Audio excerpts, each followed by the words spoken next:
Princess Anne stepped out of Windsor Castle at exactly 11:22 that morning, her posture straight, her expression composed, and yet unmistakably strained. To those who had spent years watching her operate under pressure, the look was instantly recognizable. This was not irritation. This was not fatigue. It was controlled devastation, the kind that comes not from surprise, but from certainty. Inside the castle walls, a meeting had just concluded that was never meant to happen, one that lasted for hours and ended with a decision so heavy it stripped away even the comfort of delay. What Anne was about to acknowledge would not simply ripple through the royal family. It would redraw its boundaries permanently. The summons that triggered the meeting didn't arrive with urgency or drama. It arrived with precision. No subject line, no explanation, just a directive that presence was required at Windsor as soon as dawn allowed. Those who received it understood immediately that routine had collapsed. By first light, discreet movements began across private roads and secured entrances rarely used outside moments of institutional strain. Vehicles arrived separately, deliberately staggered, without visible security or staff. This wasn't discretion for appearances.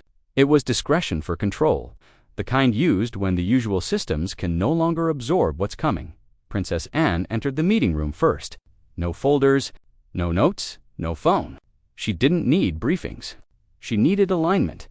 Moments later, King Charles III arrived, his exhaustion evident, not from panic but from a night spent absorbing information that had already closed every alternative door. He paused at the entrance, as if assessing whether the room itself could contain what was about to be faced. Prince William came last, without aids or preparation, his presence signaling something far more consequential than observation. This wasn't about learning. It was about inheritance. What stood out most was who wasn't there. No communications team, no legal advisors, no staff waiting for instructions. The room had been stripped down intentionally. No water glasses, no briefing packs, no soft edges. This wasn't a strategy meeting. It was a reckoning. The curtains were drawn not for secrecy, but for focus. And when the door closed, no one spoke. Not because they hesitated, but because everyone understood that the familiar playbook had already failed elsewhere. What remained was choice. The information that forced the gathering had arrived the night before through channels that left no room for interpretation. It wasn't an update. It was a conclusion, supported by documentation that narrowed uncertainty down to duration alone.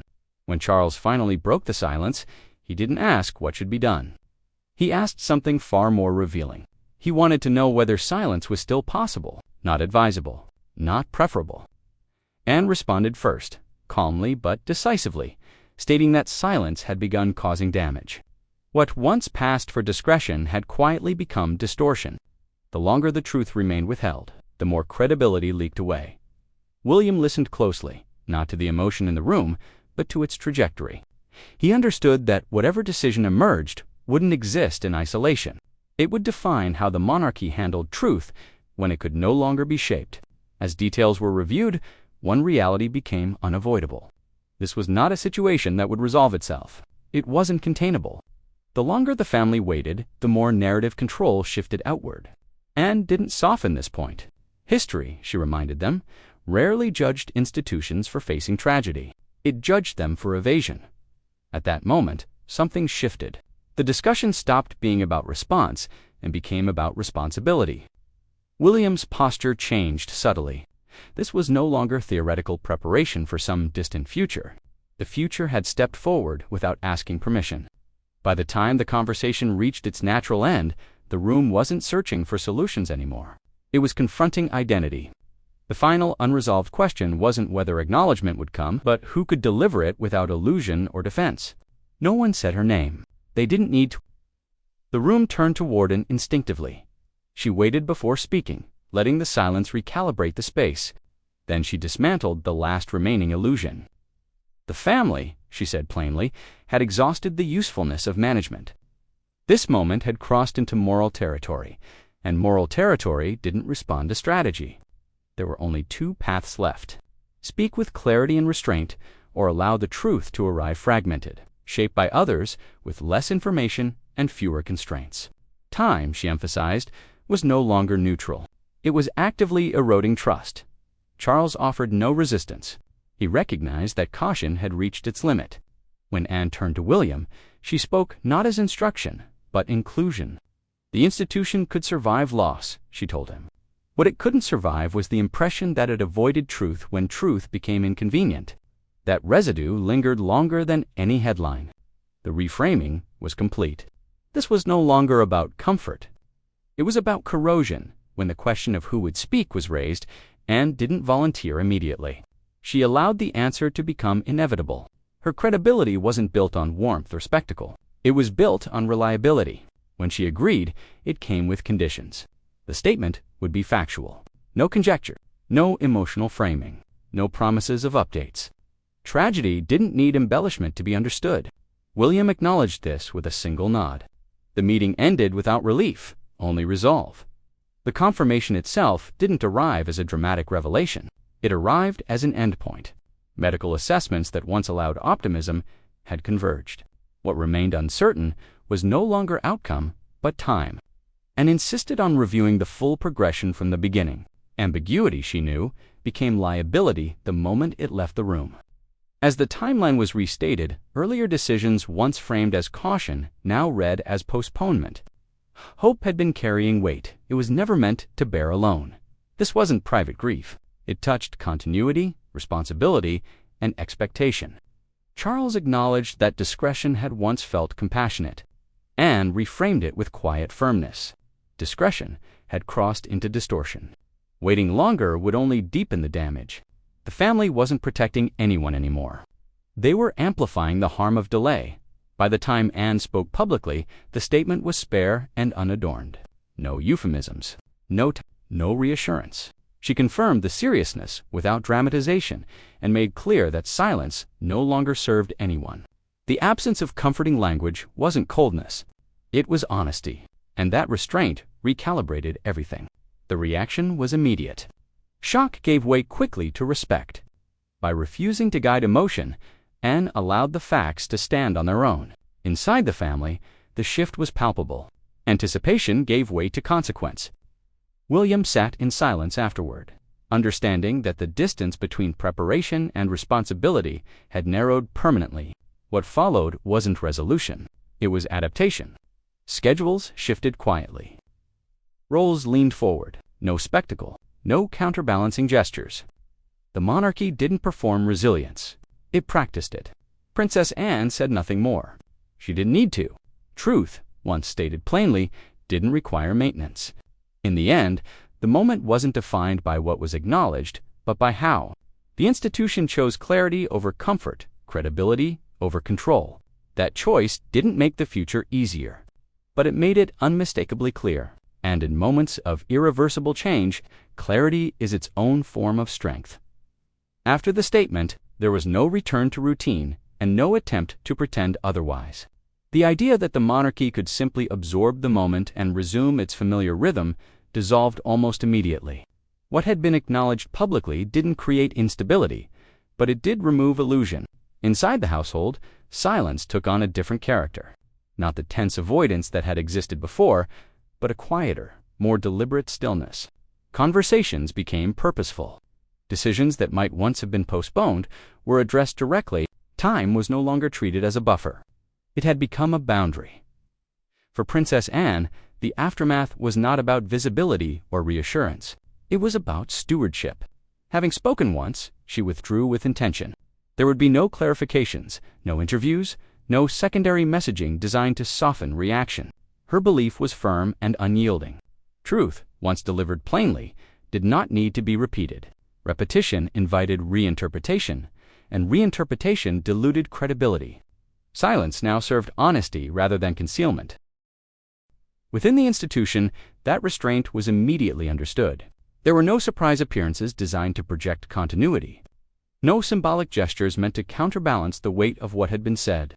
The absence of spectacle was deliberate. Resilience was not something to be displayed. It was something to be practiced quietly, behind closed doors, where preparation replaced performance. Preparations themselves accelerated, but without urgency or panic. Contingency plans that had long existed in theory were revisited in practice. Responsibilities shifted subtly, not announced but felt. Authority did not move abruptly. It leaned forward. Those closest to the process recognized the change instantly. The center of gravity was adjusting, and it was doing so without fanfare. Prince William's role evolved in ways that required no formal declaration. His presence increased. His involvement deepened. The distinction between supporting and leading narrowed, not through ambition, but necessity. What had once been preparation for a future event now became preparation for continuity under pressure. He navigated this transition without public display, understanding that leadership in moments like this was demonstrated through steadiness, not statements. Across the wider family, the acknowledgement forced a recalibration of relationships. Some bonds tightened under the weight of shared reality. Others strained quietly, not through conflict, but through divergence. Tragedy has a way of clarifying priorities, and not everyone arrives at the same conclusions at the same time. Those differences were felt, even if they were not voiced. Outside the palace walls, public reaction continued to evolve. Initial shock gave way to reflection. Analysts noted something unusual. Speculation remained limited. There were fewer leaks, fewer anonymous briefings, fewer attempts to reshape the narrative. The clarity of the original statement left little room for expansion. By naming the reality directly and refusing to cushion it with optimism, the family had constrained the space in which rumor typically thrives. Media coverage shifted accordingly. Rather than chasing fragments, outlets began contextualizing the moment historically. Comparisons were drawn to other periods of irreversible change, but with one critical distinction. This time, the response was not built around reassurance or projection. It was built around acceptance. The monarchy had not attempted to appear untouched. It had acknowledged limitation. Inside the institution, that shift mattered deeply. Trust, once strained, is rarely restored quickly, but it can be stabilized. What Princess Anne had done was not to repair confidence through sentiment, but to arrest its erosion through credibility. That distinction shaped everything that followed. The emotional toll within the family remained largely unseen, as it always had. Acknowledgement did not reduce grief. It removed the burden of pretending that grief was not approaching. In some ways, truth created space for privacy, rather than destroying it. Without the need to maintain silence, private moments became more protected, not less. Weeks passed without dramatic escalation. No contradictory narratives emerged. No softening revisions appeared. The line Anne had drawn held. That discipline reinforced the seriousness of what had been shared. Silence, in this context, became a continuation of honesty rather than avoidance. Longer-term implications surfaced gradually. Conversations about modernization and transparency gained new urgency, no longer theoretical. Decisions once deferred out of fear of destabilization were reconsidered under a harsher, clearer lens. Stability, it became evident, did not depend on concealment. It depended on consistency. Princess Anne's influence remained present even in her absence from the spotlight. Her principles shaped tone and approach. Fewer statements, clearer language, no emotional choreography. When adjustments were made, they were made quietly. When responsibilities shifted, they shifted without explanation. Forward movement did not require optimism. It required resolve. What that moment ultimately set in motion was not resolution, but precedent. The tragedy itself had not been created by speaking. It had existed already, pressing against silence. What changed was the response. The institution demonstrated that when circumstances demanded truth, it would not hide behind delay or language. It would speak plainly once and stand by what it said. That choice did not make the future easier. It made it clearer. And in periods of irreversible change, clarity is not weakness. It is a form of strength the monarchy had rarely shown so starkly, and one it could no longer afford to abandon. Clarity, once established, has consequences of its own. After the initial weeks passed, it became clear that the statement hadn't simply addressed a moment. It had altered expectations. Inside the institution, decisions were now evaluated against a new standard. Not whether they preserved calm, but whether they preserved credibility. That shift quietly reshaped conversations that had been stalled for years. Questions once deferred out of habit were now unavoidable. Not because anyone wanted upheaval, but because the cost of avoidance had been exposed. The absence of constant communication from the palace proved just as influential as the statement itself. In a media environment accustomed to saturation, restraint stood out. Without a stream of commentary to react to, public attention slowed rather than escalated. The story did not fracture into competing interpretations. It settled. That stability was not accidental. It was the result of a deliberate refusal to over-explain or emotionally steer response. The truth had been named. Nothing more was required. Internally, this restraint created a different kind of discipline. Senior staff adjusted to operating without the safety net of narrative cushioning. Language became more precise. Fewer assumptions were left unspoken. The culture shifted subtly away from mitigation and toward accountability. That change was uncomfortable for some, liberating for others, but undeniable for all. The institution was no longer managing perception as its primary task. It was managing reality. For those preparing for the future, the implications were profound. Responsibility was no longer framed as something gradually assumed at a controlled pace. It was something that could accelerate without warning. Preparation became less about ceremony and more about capacity. Quiet briefings replaced symbolic gestures. Long-range planning took precedence over short-term reassurance. The work was less visible but far more consequential. The public, observing from a distance, sensed this evolution even without explicit markers. There was a noticeable shift in tone, not only in official communications, but in presence. The monarchy appeared less performative, more deliberate. That change was not universally praised. Some mistook restraint for coldness. Others interpreted silence as absence. But over time, a different assessment emerged. The institution was no longer asking to be believed. It was behaving as though belief depended on consistency, not persuasion. What endured most from the moment Princess Anne spoke was not the language itself, but the discipline that followed it. No contradictions emerged. No anonymous sources attempted to soften or reinterpret what had been said. That unity reinforced the seriousness of the acknowledgement. It signaled that the line between public duty and private reality had been redrawn, and that the family understood the permanence of that shift. In retrospect, the meeting at Windsor was less about confronting tragedy than confronting identity.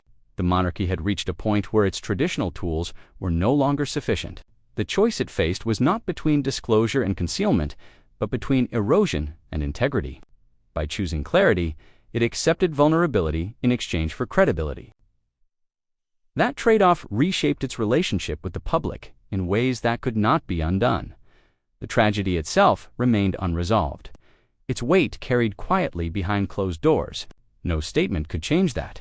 What changed instead was posture. The institution moved forward without insisting that forward movement required optimism. It acknowledged limitation without dramatizing it. In doing so, it demonstrated a different kind of strength. Not control, not projection, but steadiness in the presence of uncertainty. That precedent now lingers. It informs how future crises will be measured and how silence will be interpreted. The line Princess Anne drew did more than mark a moment. It established an expectation. When truth can no longer be shaped, it must be stated. Once stated, it must be stood by. There is no retreat from that position without consequence. In the end, the most lasting impact of that morning was not the news itself, but the refusal to disguise it. The monarchy did not emerge untouched. It emerged altered. More exposed, perhaps, but also more credible. And in an era where trust is easily lost and rarely regained, that credibility may prove more valuable than comfort ever was.